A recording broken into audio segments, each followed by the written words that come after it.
नमस्कार, मी पंजाब डक. आज आहे 7 जून 2026. मी जात आहे भोकरदन या ठिकाणी. त्या ठिकाणी बँकेचं उद्घाटन आहे आणि जात असताना काय झालं तुम्ही पाहू शकता. हे आमची इथली कसुरा नदी आहे. तर रात्री आम्हाला इतका पाऊस झाला की आमच्या नदीला पाणी देखील आलं तर पाहू शकता. तर हे पाणी देखील आलं आहे आणि राज्यात तुम्हाला सांगू इच्छितो आज 7 जूनपासून दररोज म्हणजे काय होणार आहे, मान्सून तळ कोकणातून सक्रिय होणार आहे आणि तसा तो पुढं सरकत येणार आहे. म्हणून हा अंदाज राज्यातल्या सर्व शेतकऱ्यांनी लक्षात. हा जो पाऊस आहे 7 तारखेला सगळीकडेच जाणार नाही. काय होईल, 8ला थोडा पुढं सरकत, 9ला पुढं, असा करत करत 14 तारखेपर्यंत तो महाराष्ट्राचा बऱ्याच भागामध्ये कव्हर करणार आहे. म्हणून हा अंदाज लक्षात घ्या. पण आज 7 तारखेला मात्र सगळ्या राज्यभर पसरणार नाही. आज फक्त काय झालं, तळ कोकणातून ते पाऊस पुढं सरकाला आहे आणि आज रात्रीपर्यंत बऱ्याच भागामध्ये मग काय होईल, सातारा, सांगली, सोलापूर, कोल्हापूर, अहिल्यानगर, पुणे, त्याच्यानंतर इकडे बीड जिल्हा, लातूर जिल्हा, धाराशिव जिल्हा, मराठवाड्यापर्यंत आते मदाल मारण आणि इकडं थोडी उत्तर महाराष्ट्राकडे काही जिल्ह्याकडे जाईल. म्हणून हे अंदाज लक्षात यायचा. पण आजपासून संपूर्ण महाराष्ट्रभर जाणार नाही. 7 ते 14 तारखेपर्यंत दररोज वेगवेगळ्या भागात दररोज काय होईल, पुढं सरकत तो मान्सून प्रवास करणार आहे. म्हणून हा अंदाज लक्षात यायचा.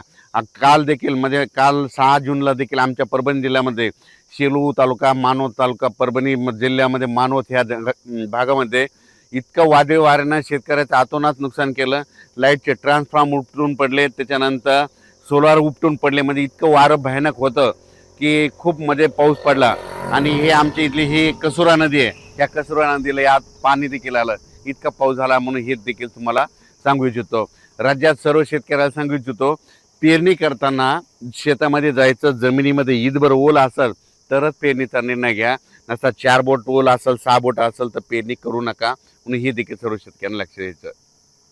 आज 7 जूनपासून महाराष्ट्रामध्ये बऱ्याच म्हणजे तळ कोकणातून म्हणजे कोकणपट्टीकडून बऱ्याच भागामध्ये मान्सून काय होईल, प्रगती करण्यास सुरुवात होईल. मग तो काय होईल, सांगली जिल्हा, कोल्हापूर जिल्हा, सातारा जिल्हा, कोकणपट्टी, घाटमाथा, त्याच्यानंतर तो अहिल्यानगर, पुणे, इकडं 2 कडा, आष्टी, त्याच्यानंतर बीड जिल्हा, त्याच्यानंतर धाराशिव जिल्हा, सोलापूर जिल्हा, त्याच्यानंतर इकडं परभणी जिल्हा, लातूर जिल्हा, नांदेड जिल्हा, हिंगोली जिल्हा, त्याच्यानंतर इकडे जालना जिल्हा, ह्या पट्ट्यामध्ये काय होईल, आज बऱ्याच ठिकाणी तो मान्सून प्रगती केलेली दिसेल.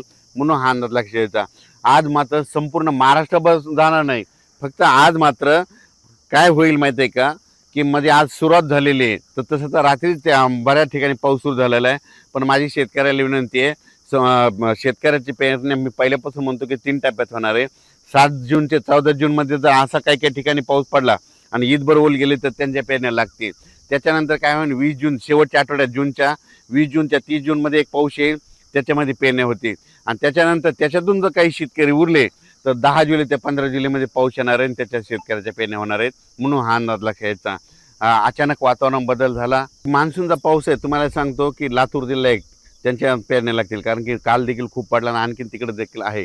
धाराशिव जिल्हा, बीड जिल्हा, परभणी जिल्हा, नांदेड जिल्हा, हिंगोली जिल्हा, त्याच्यानंतर सोलापूर जिल्हा, सांगली, त्याच्यानंतर सातारा, कोल्हापूर, अहिल्यानगर, पुणे ह्या पट्ट्यामध्ये मात्र मान्सून चांगला सक्रिय होणार आहे.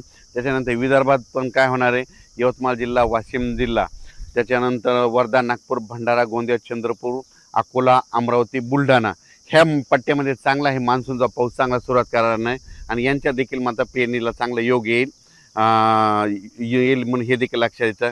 काल देखील तुम्हाला सांगू इच्छितो की मी धूळ पेरणी केली होती कापसाची. ट्रॅक्टरद्वारे कापस पेरला आणि मला माहीत होतं आमच्या गावाला पाऊस येणार आहे आणि ते पडला देखील पाऊस. आणि आज आणि उद्या पडला की झाला आमचा कापूस निघतं. ते निघाल्याच्या नंतर त्याचा देखील मी व्हिडिओ करणार आहे. म्हणून हे लक्षात घेतं, हे सांगू इच्छितो.